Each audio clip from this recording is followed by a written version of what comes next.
Ceritanya juga singkat banget, bulan apa mas ya? Bulan 10 kali ya? Iya, bulan 10. Iya, jadi ada teman yang bilang kalau Mas Aryo cari label. Agak kaget juga, biasanya orang lama kan gak nyari label. Jadi waktu itu nyari label, akhirnya kita ngobrol. Ngobrolnya juga cukup apa ya, cukup intens dan cepat lah ininya. Di studio ya? Iya, untuk deal-dealannya. Jadi setelah itu Mas Aryo udah bawa lagu yang menurutku juga sangat bagus, sangat folk lah ya. Dan terus rilis di seminggu yang lalu. Jadi prosesnya cepat banget sebenarnya. Dan Mas Aryo adalah artis yang sangat rajin promo. Di garis bawahi karena enak sekali komunikasinya. Mas Aryo udah memang, gue pengen rilis ini dulu sebenarnya itu sih. Jadi udah jadi lagunya. Iya. Jadi memang biarin lagu ini dulu rilis, baru nanti yang next mungkin kita memang bener-bener dari awal gitu. Ya, liriknya pertama aku dengar agak ini sih mas, maksudnya jujur aja ini cerita tentang apa sih? Tapi setelah didengerin banget baru paham. Aku juga penulis lirik kan sampai ini tentang apa sih? Aku pernah nanya Mas Arya juga kan. Akhirnya pas setelah dijelasin, oh iya benar juga sih. Artinya lebar banget sebenarnya liriknya dan aransemennya juga aku suka karena aransemennya mah udah kekinian banget dan film banget sih menurutku ya. Mungkin bahasanya gitu ya. Simple dan Mas Aryo juga tadi aku bilang pas soundcheck, Mas Aryo nyanyinya benar-benar kayak di rekaman. Happy banget lah. Semoga lancar dan semoga happy juga banyak di playlist apa Spotify juga banyak sekali masuk. Gitu. Tapi ada lucu pengalaman. Kenapa? Kan aku share ke semua keluarga kan. Terus tiba-tiba tante WhatsApp adikku, terus di capture, bagus sekali lagunya Re. Aku kan orang Makassar, bagus sekali lagunya Re. Minta dong kasetnya.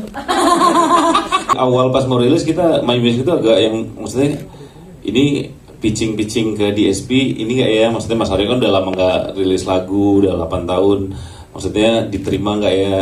Ternyata responnya sangat bagus.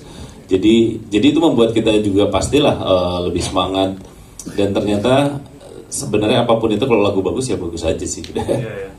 Lagu Mas Aryo itu memang nextnya mungkin lebih middle dan lebih ngeband tapi tetap solo, jadi yang agak-agak retro gitu pasti cocok tuh buat Mas Aryo.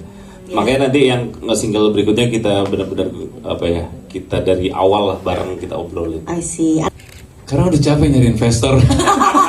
Terlalu jujur. Udah capek gitu. Film juga gue nyari investor, musik yang dari dulu, lebih dulu dari film, masih gue juga nyari investor juga, maksudnya.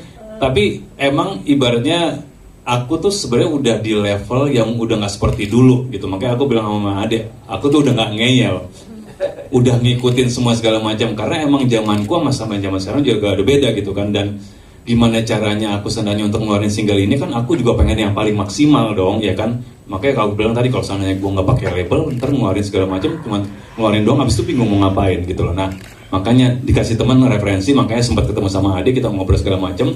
Dan pas ngobrol itu udah terjadi kecocokan gitu loh, bukan masalah share-nya juga, masalah yang akan dilakukan sama My Music atau segala macam. Jadi karena kan kita di sini mikir kan investasi ya, bukan hanya ngomongin satu single gitu kan. Kita kan berlanjut terus gitu loh dan makanya karena emang aku juga udah fokus juga untuk pengen memberi waktu untuk solo ya, kayaknya saat yang tepat untuk bergabung sama My Music. Kan sekarang patokannya semua bisa kelihatan ya Mas Aryo ya, dari view udah berapa, streamsnya udah berapa gitu. Ini belum sampai seminggu aja streams di Spotify-nya sudah 15.000 dan viewers di YouTube-nya sudah 10.000. Tepuk tangan dong. What a comeback kalau Mas Aryo ya. Makanya keputusan tepat kan aku kerja sama My Music. Bidairs ya. Oke. Ada beberapa, bukan Hanun itu akhirnya emang udah jadulnya Hanun. Maksudnya sebelumnya aku udah ada beberapa aktris lah aku maksudnya ajak kerja sama gitu, karena emang aku pas dikasih tahu sama si Bagus itu sutradaranya kan, ceritanya bagus dan harus dimainkan sama aktor gitu loh, untuk bisa memperlihatkan ekspresi dari yang akan menggambarkan dari cerita lirik ini sendiri gitu. Kalau model kayaknya detailnya nggak bakal dapat ini kalau kita ngomongin bahasa filmnya ya, seperti itu ya. Jadi aku pengen seperti itu, maksudnya kan udah ada musiknya, audionya udah oke, gimana kalau sananya kita visual, videonya juga lebih oke gitu.